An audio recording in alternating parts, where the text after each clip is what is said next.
Welcome to Uber Noob. I'm your host Sinner, and today we're continuing with a team of coaches.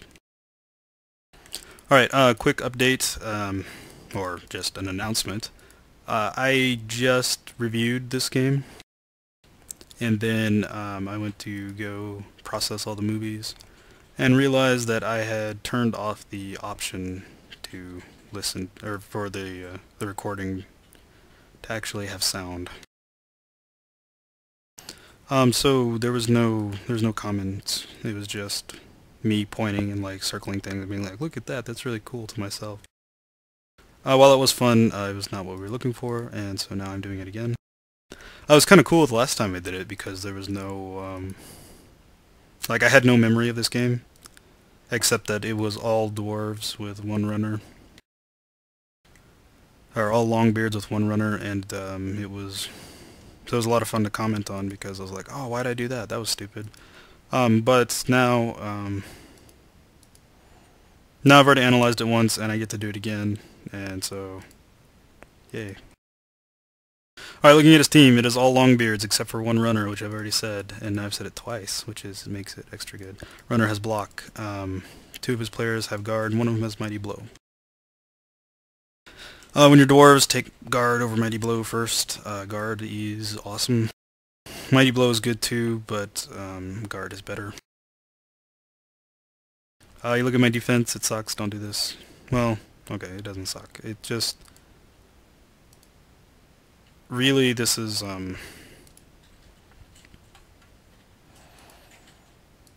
it's a little aggressive, because if you look, I'm only one square away, so if you'd gotten a quick snap, you could have put people up against here and gotten more hits, and won the blocking war, and that would suck.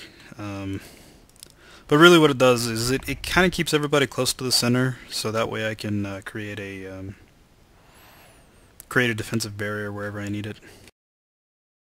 Man, I thought I was just going to highlight everything and just be like, okay, just half-ass this because I've already done it before, but really, there's some pretty important things that happen in the first half. I might skip over some things in the second half because the dwarf player, he doesn't know how to compensate for his low movement.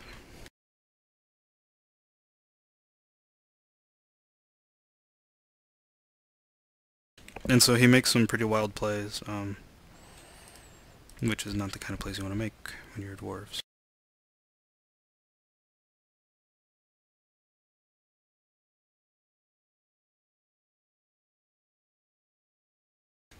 Alright, so you saw from his offense he was definitely going to be coming this side.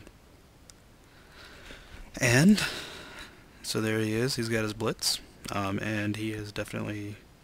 He isn't completely committed to this side because of these dwarves over here. So basically when you're playing dwarves, what you want to do is you want to make them commit to one side or the other, because if they're in the center they can go either way and maybe catch some of your people out of position. But if you can make them commit to one side, you can really slow them down, especially if they have none other blitzers. If you look, this player took none of his movement 5 characters like blitzers or troll slayers, and he also doesn't have his extra runner, so there's no margin for error, we'll say. Longbeards are one of the best linemen in the game, if not the best, but they also have no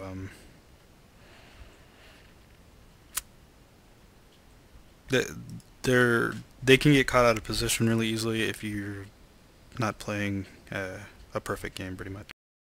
Anyway, okay, so you see he's got a screen. It's a good screen.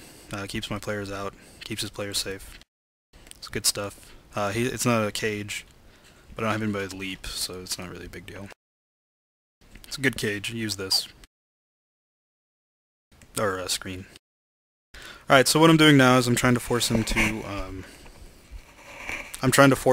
commit this side, and at the same time, I keep Bob. What happens to Bob? Oh yeah, well, you'll see what happens to Bob. So here you see the columns. If you've watched my stopping the cage video, this is how you stop a cage. Cage cannot go past this point. It's impossible. Cannot be done. Alright, so I attempt to blitz here. Basically my theory was, if I could blitz away this guy, I would have a strength 5 tackle zone on his ball carrier, who is only movement, or who's only agility 2 and movement 4, so he's not getting away. He'd have to probably do a risky handoff.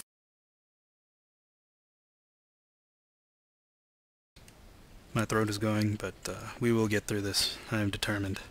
Alright, so anyway, but these guys over here are doing a decent enough job of making sure the cage doesn't come back this direction. This is not a true pillar because